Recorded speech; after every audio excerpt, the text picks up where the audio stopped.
छाया ने लिखा है, मुझे हाल में ये एहसास हुआ है कि भिन्न भिन्न कारणों से जो असंतुष्टि हो रही थी उसके मूल में स्वयं को जानने की प्यास है। फिर इसके लिए बाहरी अनेक कारण मिल जाते हैं। कुछ कहें। ये जो छाया ने प्रश्न पूछा है, बहुत अच्छा प्रश्न है। प्रश्न में ही उत्तर भी है, अंतर्दृष्टि भी है और सभी के काम का है। ये जो भिन्न भिन्न कारणों से हमको असंतुष्टि, डिससेटिस्फैक्शन या जीवन में जो भी द्वंद्व, परेशानी महसूस होती है, वो अपने उस अधूरेपन को, अपने को ना जान पाने का जो एहसास है उसके कारण है। अपने को स्रोत से पूरी तरह अलग मान लेने का जो भाव है उसके कारण है। कारण फिर बाहर ढूंढ लेते हैं।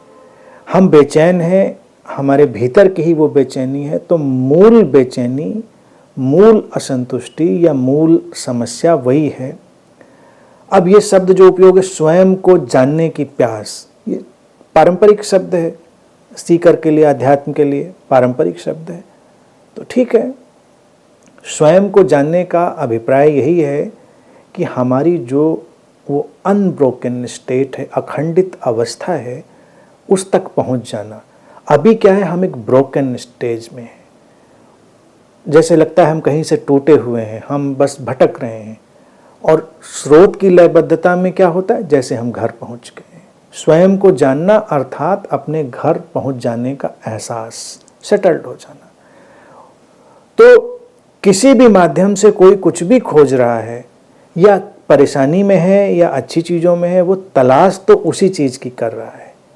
इस बात को देख लेना कई बार हमको बहुत इनलाइटन करता है। इनलाइटनमेंट भी बड़ी इंस्टॉलमेंट्स में आता है। ऐसा नहीं समझें कि एक बार बिल्कुल सीधे एक पैकेट आ जाता है, सब काम खत्म हो जाता है। बड़े छोटे छोटे इंस्टॉलमेंट्स आते हैं। तो इतनी बात समझ लेना भी इनलाइटनमेंट का एक इंस्टॉलमेंट आ गया आपके पास। अब जब कभी दोबारा असंतुष्ट हों और परेशान हों तो थोड़ा ठहरें। जिस कारण को आप ढूंढ रहे थे या जो कारण कहीं भी आरोपित कर रहे थे, उसको आरोपित करने से थोड़ा सा रुक जाएं, डिटैच हो जाएं, तो देखेंगे कि हमारी परेशानियां विदा हो गई। लोगों के साथ हमारे उलझाव कम हो रहे हैं। हम दूसरे से क्यों उलझ रहे थे, हम क्यों तमाम तरह की झगड़े झंझट की स्थितियों में पड़ रहे थे, या हम और किन किन बातों में अपने समय को, जीवन को नष्ट कर रहे थे। उन सबको जब देखना शुरू करेंगे तो दिखाई देगा कि सारी चीज़ इनर और आउटर का ही। इनर देखिए, इनर और आउटर कुछ होता नहीं, लेकिन केवल कहने का ढंग है।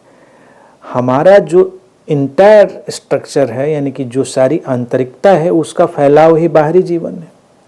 तो बाहर के जीवन में जब कभी कोई चीज़ घट रही हो, जिसको हम संसार कहते हैं, तो उसको अपने भीतर झांक के देख लेना चाहिए कि निश्चित ही जब बेचैनी हमारे भीतर ज़्यादा है तो हम हर जगह बेचैनी ढूंढ लेंगे, हर जगह ढूंढ लेंगे।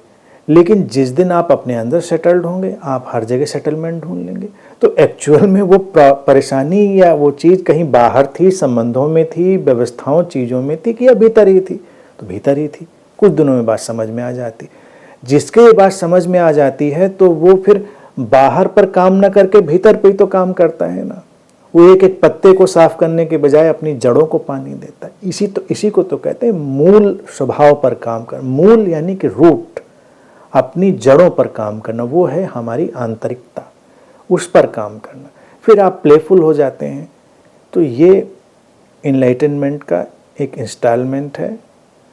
ये समझ आई है तो ग्रेटिट्यूड से भरें और खुश रहें, अस्तित्व के प्रति थैंकफुल रहें और सेलिब्रेट करें।